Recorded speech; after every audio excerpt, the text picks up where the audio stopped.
Sometimes in your search for critters out in the woods, you need to do a little surveillance in order to kind of get an idea of where they might be at.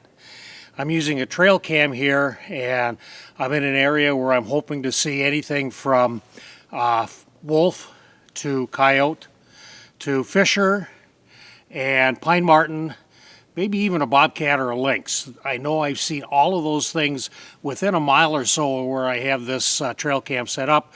There's a game trail that's going by here. We're going to let it sit for a few days and hopefully get an idea if there's any critters in the area that'll be worth staking out a blind for and spending some time with. I'm set up here in an area where it's next to some places where I have actually seen boreal chickadees in the past. I put a little suet out, careful not to damage anything here. I've got them on with zip strips in order to not damage any of the trees. And again, we'll come back in a few days, and this is something that boreal chickadees really love.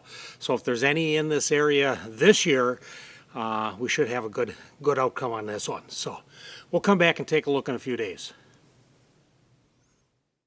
I do my work in northeast Minnesota on the south edge of the Boreal Forest, an absolutely fascinating biome. This is just one of the many methods that I use in order to find critters up here. I also put thousands of miles on my vehicle every year. I hike and I paddle hundreds of miles through the trails and over the waterways looking for animals. I also spend a lot of time talking to DNR and Superior National Forest personnel and get a little tips and ideas of where they've been and what they've seen.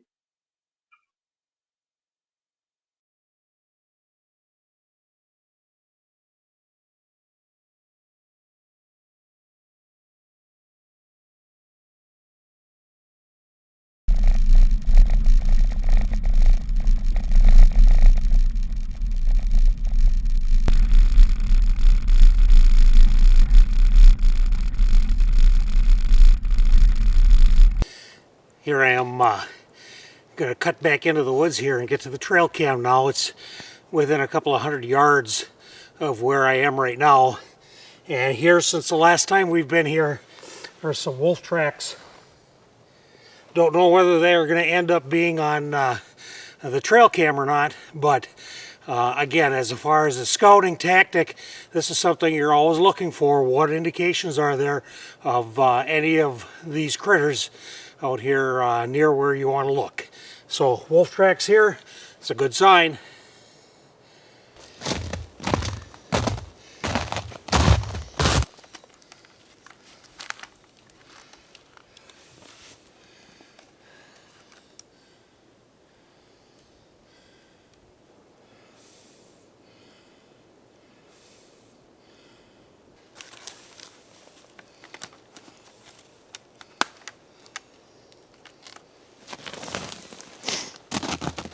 Well, it's been pretty quiet so far here. I don't see any images on the trail cam.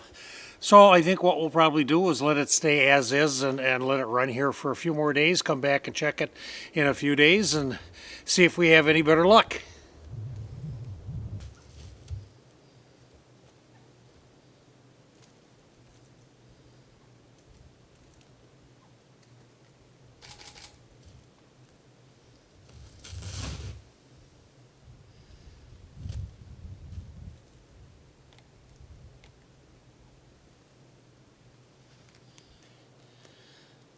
Did have a little bit more luck with the suet feeding station. When I came up, there were a couple of gray jays that were here, and they came back again. I put a little bit from some cotton balls here that they will hopefully use to help line their nest. They are building nests at this time of year. We're late in February. They won't actually lay eggs until sometime in March and sit on them until the middle of April. But they're actually in the process of building nests at this time of year. If I'm really lucky, when I come back and they have used some of this nesting material, I might be able to entice them to give me a little idea of where their nest might be, in which case very discreetly I would like to get some photos of them on the nest, and maybe lucky enough to get some young ones later on in the spring.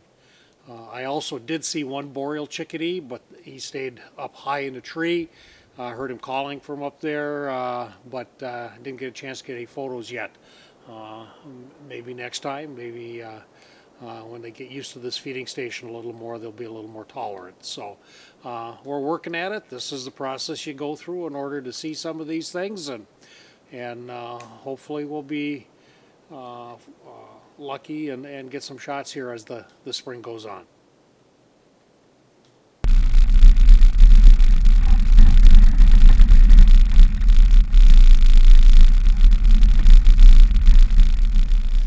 Bottom line is, scouting is a lot of work. I get asked all the time, how do you find all of the critters that you're able to take pictures of? And a lot of it is by chance. But by chance means being out in the woods as much as you can be. The more you're out, the better the chance is that you're going to see something. But to improve your odds, this scouting really makes a difference as far as concentrating your efforts where the sign is. So by looking at tracks, by surveilling, by checking places that have produced before. For example, there are a number of owl boxes that are out here in the Superior National Forest. There was a grad student a number of years ago at UMD that had done a study and had set up a bunch of owl boxes, and as a result his study was completed. The owl boxes were left. I think they were probably determined to be an advantage to the animals that might be living in the area, and I always stop and check those things. Many times I don't see anything, but other times you're surprised, and it's not just owls that use these things. There are ducks, there are other mammals that use them, and it's worth taking the time to do that. I also have a number of fox dens that I check every year.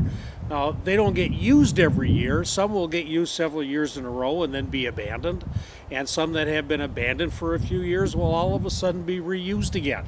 So every year, especially this time of year in the spring, I check those, and quite often I've been successful.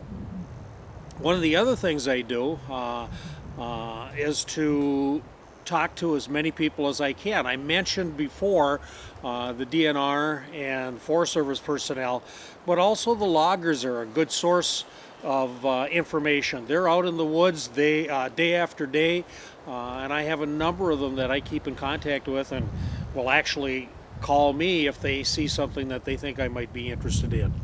So the effort that you put in with the scouting eventually pays off. You put many miles and many hours with nothing, but boy, when that one opportunity comes in where you find something, a moose, a pine marten, a boreal chickadee, it really makes it all worthwhile.